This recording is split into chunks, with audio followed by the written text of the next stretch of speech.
आता वळूया पुढील बातम्यांकडे। आज संपूर्ण जगाचं लक्ष भारतावर आहे आणि भारतात दडलेल्या संधींवर संपूर्ण जगाची नजर आहे, असं प्रतिपादन पंतप्रधान नरेंद्र मोदी यांनी केलं। मन की बातच्या 125व्या भागामध्ये देशवासियांशी संवाद साधताना ते बोलत होते। एक भारत श्रेष्ठ भारत ही भावना देशाची एकता आणि विकासासाठी अत्यंत महत्त्वाची असल्याचं सांगत यात खेळांची भूमिका मोठी आहे असं पंतप्रधान म्हणाले। जो खेळतो तो बहरतो। आपला देश देखील जितक्या अधिक स्पर्धा खेळेल तितका बहरेल असा विश्वासही त्यांनी व्यक्त केला। पूर आणि पावसाचा हाहाकार सुरू असतानाच जम्मू काश्मीरनं क्रीडाविषयक 2 विशेष कामगिऱ्या बजावल्या, याकडेही त्यांनी लक्ष वेधलं।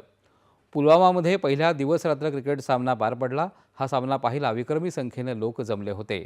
तर दल सरोवरात पार पडलेला खेलो इंडिया जलक्रीडा महोत्सव देखील लक्षवेधी ठरला, असंही ते म्हणाले। इतने सारे लोग, खासकर युवा, पुलवामा में रात के समय हजारों की तादाद में क्रिकेट का आनंद लेते हुए। साथियों, दूसरा आयोजन जिसने ध्यान खींचा वो है देश में हुआ पहला Khelo India water sports festival, और वो भी श्रीनगर की डल झील पर हुआ। सचमुच ऐसा उत्सव आयोजित करने के लिए ये कितनी खास जगह है। इसका उद्देश्य है जम्मू कश्मीर में वाटर स्पोर्ट्स को और लोकप्रिय बनाना। इसमें पूरे भारत से 800 से अधिक एथलीट्स ने हिस्सा लिया। महिला एथलीट्स भी पीछे नहीं रही, उनकी भागीदारी भी लगभग पुरुषों के बराबर थी। यावेळेस पंतप्रधानांनी या स्पर्धांमध्ये सहभागी झालेल्या खेळाडूंशी संवाद साधला। निसटत्या फरकामुळे अंतिम यादीत पोहोचू न शकलेल्या होतकरू यूपीएससी उमेदवारांसाठी प्रतिभा सेतू हा डिजिटल मंच तयार करण्यात आला असून यावर अशा 10,000हून अधिक होतकरू विद्यार्थ्यांची माहिती उपलब्ध आहे। या पोर्टलद्वारे खासगी कंपन्या या होतकरू विद्यार्थ्यांची माहिती घेऊन त्यांना नोकरीवर नियुक्त करत आहेत। या प्रयत्नांचे सकारात्मक परिणाम दिसू लागले आहेत। प्राइवेट कंपनियों इन होनहार स्टूडेंट्स की जानकारी लेकर उन्हें अपने यहाँ नियुक्ति दे सकती है। साथियों, इस प्रयास के नतीजे भी आने लगे हैं। सैकड़ों उम्मीदवारों को इस पोर्टल की मदद से तुरंत नौकरी मिली है, और वो युवा जो मामूली अंतर से रुक गए थे, अब नए आत्मविश्वास के साथ आगे बढ़ रहे हैं। आपल्या देशावर सूर्यदेवाची मोठी कृपा असून या सौर ऊर्जेचा वापर आपण पुरेपूर करावा असं आवाहनही त्यांनी केलं। सौर ऊर्जा वापरासाठी सरकारनं आणलेल्या योजनांचे सकारात्मक परिणाम दिसू लागले आहेत। सौर ऊर्जेमुळे शेतकऱ्यांचं उत्पन्न वाढून त्यांचं जीवनमानही बदललं आहे, असंही त्यांनी सांगितलं। जगाच्या कानाकोपऱ्यात आता आपल्या भारतीय संस्कृतीचा प्रभाव जाणवू लागला आहे असं सांगत पंतप्रधानांनी विविध देशांमधील यावेळेला उदाहरणंही दिली।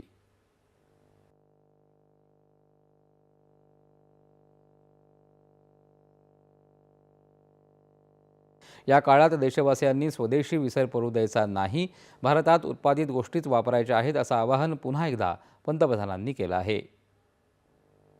इन त्योहारों में आपको स्वदेशी की बात कभी भी भूलनी नहीं है। उपहार वही जो भारत में बना हो, पहनावा वही जो भारत में बुना हो, सजावट वही जो भारत में बने सामान से हो, रोशनी वही जो भारत में बनी झालरों से हो, और भी ऐसा बहुत कुछ। जीवन की हर जरूरत में सब कुछ स्वदेशी हो। गर्व से कहो ये स्वदेशी है, गर्व से कहो ये स्वदेशी है, गर्व से कहो ये स्वदेशी है। इस भाव को लेकर हमें आगे चलना है। एक ही मंत्र, वोकल फॉर लोकल। एक ही रास्ता, आत्मनिर्भर भारत। एक ही लक्ष्य, विकसित भारत। येत्या 15 सप्टेंबरला महान अभियंते मोक्षगुंडम विश्वेश्वरय्या यांची जयंती अभियंता दिन म्हणून साजरी केली जाणार आहे। त्यानिमित्त पंतप्रधानांनी अभियंत्यांचं कौतुक करत त्यांना शुभेच्छा दिल्या। 17 सप्टेंबरला विश्वकर्मा जयंती देखील आहे। विश्वकर्मा मंडळी भारताच्या समृद्धीचा पाया ठरले आहेत असं त्यांनी सांगितलं। सप्टेंबरमध्ये हैदराबाद मुक्ती दिन देखील साजरा केला जाणार आहे। त्यानिमित्त लोहपुरुष सरदार वल्लभभाई पटेल यांच्या आवाजातील ध्वनिफीत देखील मन की बातमध्ये ऐकवण्यात आली।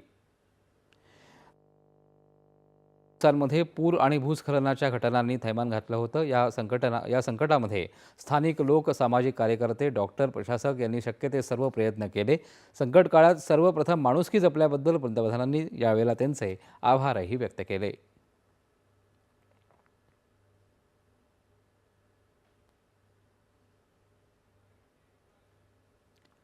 मुंबई दौऱ्यावर असलेले केंद्रीय मंत्री आणि भाजपाचे राष्ट्रीय अध्यक्ष जे पी नड्डा यांनी आज